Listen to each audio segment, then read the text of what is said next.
araw mga katinig ng bayan. Narinig natin mismo si Senator Benjamin Magalong nitong mga nakaraang araw sa Senado at masasabi nga ng ilan na mabigat ang kanyang mga sinabi. Para sa kanya, parang nagiging isang cottage industry na raw o parang hanap buhay na ang sistema ng paggamit at pag-ikot ng malalaking halaga ng pera. Isipin ninyo yon, pera ng taong bayan, parang napaglalaruan lang ng iilang tao. Sabi pa niya, may 5 major players daw ang umiikot dito. Malaki ang pondong sangkot, kaya parang nagiging negosyo na ang mismong sistema. Pero ang pinakamalaking punto na binanggit niya ay tungkol sa transparency. Kapag tinatanong daw kung bakit hindi nila mailabas ang records, lagi na lang daw itong luma at gasgas na dahilan. Paano kung baguhin? Paano kung i-alter? Paano kung gamitin laban sa amin sa social media? Para kay Magalong, mahina ang alibi na ito. Napakahina. Pero kahit mahina, nagiging lusot pa rin para hindi maglabas ng datos. At dito niya ipinasok ang isang makabagong ideya, blockchain technology. Sabi niya, kung blockchain ang gagamitin, wala nang pwedeng magdahilan, wala nang pwedeng magpalusot. Bakit? Kasi ang blockchain hindi basta mababago, immutable, transparent, at kung may tatanggi pa rin dito, ibig sabihin lang, may tinatago. Kaya raw itong blockchain ay isang tunay na transparency at accountability mechanism na pwedeng magtanggal ng palusot ng mga opisyal. Pero hindi lang teknolohiya ang binanggit ni Magalong. Ibinahagi rin niya ang kanyang personal na karanasan. Sabi niya, nagulat siya nang biglang may hastily arranged press conference na hindi man lang siya kinonsulta. At sa mismong press con na yon, sinabi raw na siya ay hindi investigator, kundi legal advisor lamang. Malinaw ang punto niya. Mismong mga kasama niya ang nagbigay ng designation na siya ay parehong legal advisor at investigator. Kaya nagkaroon ng magkasalungat na pahayag at para sa kanya, nakalilito at hindi tama. Dagdag pa niya, wala raw siyang direct authority, totoo ito. Pero kahit wala siyang ganoong kapangyarihan, nagawa pa rin nilang makipag-Memorandum of Understanding o MOU nga raw para makilahok at maisulong ang transparency sa proseso. Mga katinig ko, kung titignan natin ang buod ng lahat ng ito, malinaw ang mensahe ni Magalong. Una, huwag tayong pumayag na manatili ang sistema ng palusot at mahihinang alibi. Pangalawa, gamitin ang makabagong teknolohiya para tanggalin ang mga butas at lusot sa sistema. At pangatlo, panindigan ang tamang proseso kahit minsan mahirap, kahit minsan may kontradiksyon, basta't para sa kapakanan ng taong bayan. Kaya nga kung pakinggan natin siya, ramdam ang bigat at sinseridad ng kanyang panawagan. Hindi ito simpleng technical na usapan lang. Ito ay tungkol sa tiwala ng taong bayan, tungkol sa pera ng bayan, at higit sa lahat, tungkol sa integridad ng ating mga institusyon. Chair, thank you, and to our special guests and fellow public servants. Magandang umaga ho sa inyo lahat. I had a very brief stay with ICI, Mr. Chair. But one thing that I found out, there are actually only 3 players, main players yan. Yung mga korap na politiko, yung mga korap na mga bureaucrats, and we're talking about infra, ibig sabihin mga korap na DPWH officials, at yung mga korap din ng mga contractors. Lahat sila korap dyan. Lahat. And the way I see it, it has become a cottage industry, a livelihood program. Sa laki ng perang involved. There should be 5 major players. Yung funder, which usually yung mga lawmakers, the DPWH at yung mga contractors, local government at yung community. Pero in is out, yung dalawa. Last dalawa. So sila lang nag-uusap. Most of the time, when we ask them, bakit hindi kayo transparent sa records? Bakit hindi nyo ilabas? Ang lagi nilang sinasagot is, paano kung i-alter nila? Paano kung baguhin at sirahin kami sa social media? So ibig sabihin, anong mechanism? And that's the reason why we're pursuing this, itong transparency and accountability mechanism. And na-introduce nga itong blockchain sa amin. So pag in-introduce mo, sinabi mo na sa mga official na yan na, o bakit hindi nyo i-blockchain? Wala na silang rason. Kasi very weak yung kanilang alibay. na sabihin na hindi namin gagawin yan kasi baka nakawin. O kaya baka i-alter para sirain pa kami. So, it's a very weak alibi, pero may rason pa rin sila. May lusot sila. I was really surprised when suddenly I was asked, or there was a press conference without even consulting me, calling for me, and it was actually a hastily arranged press conference. Then suddenly, binabanggit na doon na I'm not an investigator, I'm just a legal advisor, when in fact, sila naman ang gumawa nung designation na yun, legal advisor investigator. So there were contrasting na mga pronouncement. Kakayanin ko pa yun eh. Tatanggapin ko pa yun eh. Tatanggapin ko rin na wala akong authority over the PNP CIDG, which is true. But we took the opportunity to enter into an MOU. Nakipag-MOU kami, to our initiative, nag-MOU kami with PNP, with forthcoming yung sa NBI, with civil engineers, with IBP, mga lawyers. Ang dami mga volunteers. Even with structural engineers, meron din with watch group with M4GG. Para at least everybody, it's a whole of the nation approach. Kasi nga overwhelming. One thing that I found out is, I anticipated that it's widespread. But the level, the depth, and the magnitude is really overwhelming. That hindi mo kakayanin ng 1 taon, 2 taon to investigate because it's in thousands of cases. Sabi ko nga, it became a cottage industry. Sa isang probinsya nga lang, sabi mo, isipin mo mga 50 ghost projects, 40 ghost projects. O kaya undocumented na mga projects, umaabot sa 9,000. Sa isang probinsya pa lang yan. Paano pa kaya sa ibang probinsya? At ang isang mga nakikita namin doon is, why is it na ang lumalabas sa NEP for a particular district, 1-point-something million lang ang hinihingi mo. I have the records. Or 2.5 lang sa president's budget. Then suddenly, pagkalabas dun sa GA, bakit umabot na ng mga 21 billion? And nakita namin na talagang prevalent yung doon, yung mga ghost and substandard projects sa lugar na yun. So what was the intention? No? Hindi naman tayo tanga. Nangyayari dito, lumalabas na tanga ang Pilipino, kaya pabayaan mo na lang sila. Hindi na nila mapapansin yan. Nakakainsulto isipin. Nakakainsulto. Okay. Balikan ko uli yung press con na yan. Nilabas. And then, suddenly, tinabi na may conflict naman ako, being the mayor, and at the same time, being a member of the ICI. By the way, I'm not a member of the commission. I'm not a commissioner there. In fact, sila nga yung gumawa ng workaround nun. Na legal advisor investigator. Pero inis out na ako doon eh. Tinanggal na nila lahat. And then suddenly, here comes a below the belt naman na accusation.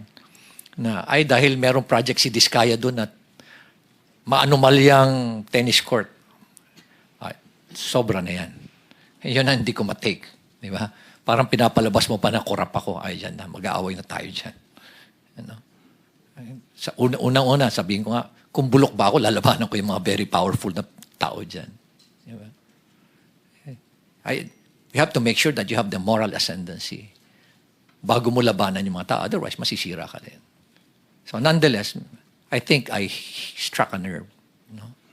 I don't like to expound further. Basta I believe I struck a nerve or several nerves na they panic at kaya ganun ngayon nangyari. So I would like to end yung aking experience dyan sa ICI. But one thing that I can say is that there's no transparency. There's no transparency whatsoever. Nakita namin yan ni Secretary Vince. Tinago lahat. No? And they are just so comfortable doing it. They're not afraid. Imagine, hindi man lang nila naisip na paano ang taong bayan. Nakakainsulto pa. At ito nga, lately nga, sinabi pa na yung involved na congressman dyan, si Saldico, he did not abandon it. It was a sacrifice. My God! Nagdakaw ka ng bayan, kasi sasabihin mo, it was a sacrifice on your part. And it's not an abandonment. Ganyan na ba kababa yung standard natin sa Kongreso, Mr. Chair? Ganyan na ba tayo kawalang hiya ngayon? Manhid, di ba? Napaka callousness, hypocrisy. At nakaka-insulto sa mentalidad natin Pilipino. So from there, Mr. Chair, please allow me to read my position paper on why we're pursuing this blockchain initiative. Go ahead. This will just take about 5 minutes, Mr. Chair. Thank you for inviting me to share my perspective as a local chief executive and as someone who has consistently advocated for transparency, accountability, and integrity in public service. The core of our initiative is simple. The entire country has been in the public eye, nationally and globally, in another corruption scandal. Now, I would like to emphasize the word another, paulit-ulit, because it reflects how often we find ourselves repeating this painful cycle and how deeply rooted corruption is in our country today. It's structural, it's systemic, it's highly syndicated and well-organized, Mr. Chair. Tama na. Enough is enough. Every Filipino deserves systems that are not only efficient, but also inherently trustworthy. And with that, trust must be built on systems. I would like to emphasize that trust is the cornerstone of any institution. Baguio City has made deliberate steps to use digital tools to strengthen its governance and enhance public trust. And as part of our commitment to the open government partnership, I would like to inform you, Mr. Chair, that in the entire world, there are only about 160 local government units who are members of that OGP. It's a global network wherein follows a basic principle that local government that practices transparency, accountability, and strong citizens' participation are more progressive in terms of growth and development. And that's the reason why us, for Baguio City, we're a member of that. We strive to be a member of that. And in the entire country, out of the 1,400, almost 1,500 local government units, there are only 4 who joined the OGP. Hindi kami natatakot. Why? Sa transparency. Kung wala kang ginagawang mali, hindi ka dapat matakot. And that's why we're pursuing an open government policy. We're now partnering with Bayani Chain. Nakita niyo ho itong mga napakabatang itong dalawa ho. Yan, si Jello at si Alfred and Paul and the rest of the team. They approached me, we piggyback dun ho sa DBM para hindi ho kami gumastos. And one thing we told them is, make us as your value chain. Pag sinabi niyong Baguio City, then maraming local government na mag-strive also at, This partnership aims to strengthen public accountability, provide permanent audit trails, and promote participatory governance. And we are going to go live 2 weeks from now. Magkakaroon na ho kami or next week, magkakaroon na ho kami ng capacity building today, and we go live on October 15. Yes. Mayor, how long was the process from sinimulan niyo yung partnership till mag-go live po kayo? Almost 1 month, Mr. Chair. Only 1 month? Yes, Mr. Chair. Wow. Kasi yung titingnan mo, from a very layman's perspective, madali lang ho lahat eh. Ang pinakamahirap po is, yung mindset na, are you willing to open to be transparent, and to be to open your data, all this critical information, program of work, bill of quantities, contract, yung bidding documents, bid documents. Yung mga yan, yung mga critical na mga designs, yung binanggit nyo kanina. Technical plans, are you willing to open it up? Us in the city of Baguio, we're very much willing. With their platform, we will work on digitally recording infrastructure documents, procurement records, and the city's ordinance for permanent traceability and auditability. So lahat, Mr. Secretary, as long as it does not violate the Data Privacy Act, we're going to open it. Why blockchain technology? Because it addresses weaknesses that traditional systems cannot. And I believe this is aptly and adequately explained by the 2 other presenters.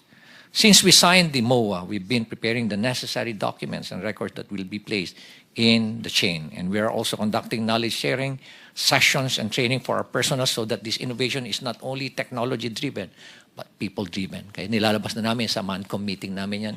And we are coming up also with pronouncements sa aming posts sa social media.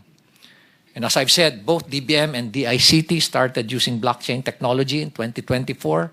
Nagpipigibak lang ho kami kay Secretary Mina Pangandaman. Thank you very much, DBM. Yeah. And thank you very much for filing the bill, Mr. Chair. Thank you very much for filing Bill 1330. All these efforts show that we are not waiting for the future. And these are early steps, but they carry a very strong message. We're beginning to embed blockchain into systems because good governance should never be an exception. It should always be a way of life. So maraming salamat po, Mr. Chair.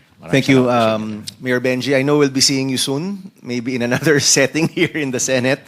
Salamat po. I wish you all the best at sana po ituloy niyo yung investigasyon ninyo even outside of the ICI. Maraming salamat po. Maraming salamat. At dyan nagtatapos ang usapan natin ngayon. Kung may gusto kang idagdag o reaksyon, i-comment mo lang sa baba. Boses mo'y mahalaga. Huwag kalimutang i-like, share, at subscribe para sama-sama nating palakasin ang Tinig ng Bayan. Hanggang sa susunod, tandaan, ang may alam, may laban! Awesome!